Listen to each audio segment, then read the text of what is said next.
Yo, peace reflection. Is I want to talk about something that helped me a lot. All right, I'm gonna drop some gems right here. Some things that helped me a lot in terms of bringing balance to my life. All right. So we understand that the body likes to know when to release certain hormones into the bloodstream. Right. So the body likes to operate on a consistent cycle. And when we're not consistent in the cycle in which we do things, like when we eat, which is related to ghrelin, when we sleep, which is related to melatonin, and other other expressions as well, then what happens is, like I said, the body just doesn't know when to send that stuff. So what you need to do is you need to uh, form a habit of consistency, right? You got to form a habit of consistency, and that what that's going to do is it's going to enable you to bring stability to your life, right? And in order to do that, you have to break things down into manageable steps. But every day, you do little steps, and that's consistency right there. All right, so now we kind of understand. So the body likes to have a degree of consistency, a degree of predictability, right? So here's something we need to understand. Okay, this is big. Like this is a gem. Is when you fix your sleeping schedule, you fix your waking schedule. Okay, I'll repeat that. When you fix your sleeping schedule, you fix your waking schedule. Okay? So, how do you do that? All right, well, let's I'm going to give you some techniques. So, first one is you need to get sunlight. All right? Sunlight is going to reset. It's going to bring you back into your circadian rhythm. Okay? It's going to recalibrate you. All right? So on days that are sunny, get like 15, 30, 45 minutes. Now you got to recharge that crystal. On days where it's partially sunny, like get your 30, 45 minutes, an hour. Days where it's cloudy, get like an hour, 2 hours if you can. And you're going to do that when the sun is the highest point in the sky, which is around noon. That's when the UVB rays are the most abundant, and right, and that's going to release all kinds of things. It's going to release vitamin D, um, otherwise known as hormone D. It's going to release things like serotonin. It's going to release MSH, right?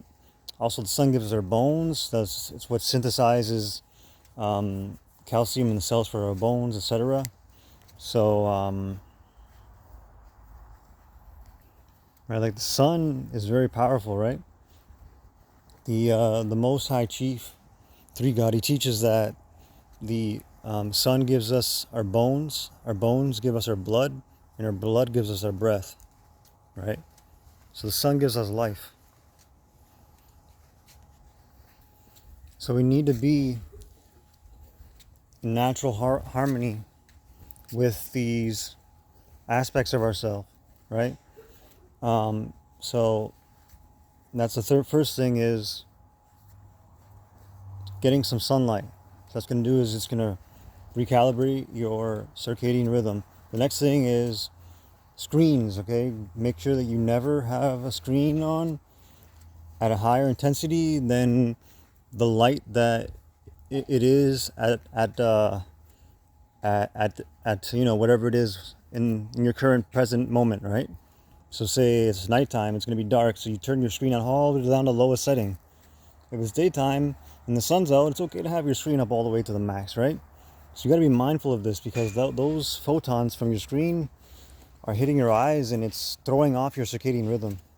So you got to be mindful of screen usage, or just lights in general that are are hitting your eyes. So be mindful of like light bulbs and all these types of things. You got to be very mindful of that, because you need to get into the habit of going to bed consistently, and depends upon your circadian rhythm being calibrated in order to do so. So yeah, get more sunlight and be mindful of your screen. If it's dim outside, match that dimness. If it's dark outside, turn your screen on to the lowest. If it's sunny outside, turn your screen up to the highest. You got to be mindful of these things, because that's actually having a tremendous effect on you, especially if you're someone who uses your phone like many people do, 3, 4, 5, 6, 7 hours or more a day, or they use their phone maybe only 2 or 3 hours, but they're also on other screens like TV and computer screen, etc. Right? So you got to be mindful of that. Like me, whenever I use the laptop at night, let's say, I will turn that laptop down all the way to the lowest. So low that sometimes I actually have to turn it up because it's so low. So yeah. But I'm serious though. Like, you got to be serious about this, because you want to be able to fix your sleeping schedule so you can fix your waking schedule. All right.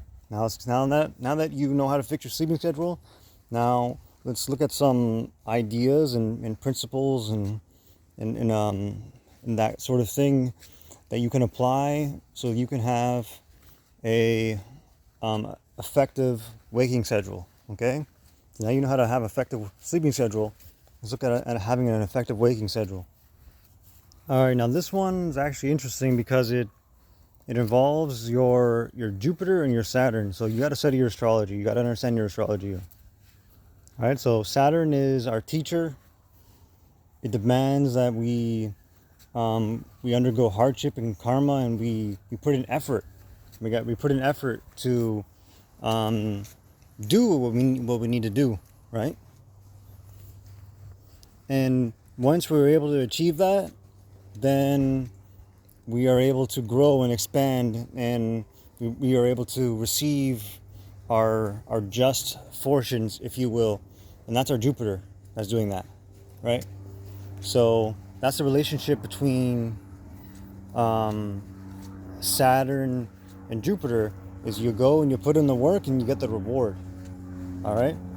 So you got to study your Saturn and your Jupiter to understand your patterns regarding that. Okay. Now let's dive in. Let's see how this pattern that I'm talking about, this way of doing things, how it relates to Saturn and Jupiter directly. So this is what you're gonna do every single day. Right? So this is like a guide. This is an ideal, something you're going to aim for. Okay? Obviously, you're going to do what works best for you, right? Like, I'm someone who can't really follow a strict schedule. There's just certain things that I just can't do. Like, I have to be able to have freedom and fluidity, right? Flexibility. That's the word I'm looking for. So again, like, that's something, people need to be mindful and tailor this to themselves and their own personality. But here's the optimal scenario in a vacuum. Okay, you wake up every morning before the sun or when the sun comes up, and you do your duties for the day. You fulfill whatever it is you have to do. Whatever it is. Right? You got duties, you have responsibilities, you got things that must be done in order for you to fulfill your goals, in order for you to take care of the others that you're accountable for, right? So you go and you do all that. All right? You do everything that you can, the general bunch of it, the general cluster of it, the most of it, the bulk of it. There's a word I'm looking for. Right? You go and you do the bulk of it. All right, you get all that done. All right, let's say now you got all that done. All right, you did your good share, and then you sit. You relax. Now you rest. Remember, you always need to rest as hard as you work. Always rest as hard as you work. Okay? Do not underestimate the power of rest. Right? Again, we were talking about how sleep is the foundation of your waking schedule. Your sleeping schedule is the foundation of your waking schedule. So never underestimate the power of rest. We'll always rest as hard as you work.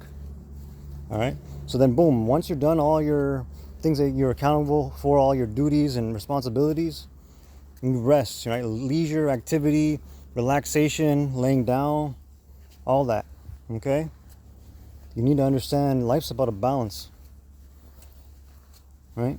So, again, you go 8 hours of sleep, 8 hours of fulfilling your duties, and 8 hours of leisure and activity. Right? This is a balanced day. And this all allows for you to recharge, reconnect. It allows you to fulfill your earthly duties, do your good works, do your service, and still enjoy what God has given us as a gift, right? What we have given ourselves as a gift. Right, so quick summary. You fix your sleeping schedule because it's the foundation of your waking schedule. You do so by getting enough sunlight and being mindful of your screen usage. Then once that is all sorted out and you've got your sleeping schedule pretty steady and constant so that your melatonin knows when to start releasing into the bloodstream, then what you're going to do is you're going to start getting up every day with the sun and fulfilling your duties and doing your good work, taking care of those you're accountable for. And then you're going to rest as hard as you worked, and you're going to just reward yourself with leisure and activity, right? So the first part of the day is going to be your Saturn, putting in that effort, going through that hardship, and the latter part of your day is going to be that relax and that leisure. You're rewarding yourself through it's your Jupiter that's rewarding you, right? It's growth, expansion. You're making progress. Understand? It's all about a balance. So I've been practicing this for like the last 2, 3, maybe 4 years now, and yeah, it's been very, very effective. But yeah, let me know if you guys have any effective strategies that you have implemented into your schedule that have brought great stability and sustainability into your life. I'd be very interested and curious to know what else there might be in terms of techniques and methods and things of that nature. So yeah, I'd love to hear. So drop a comment down below if you got any thoughts, comments, or concerns. All right, guys, I'm thankful. I love myself. Peace.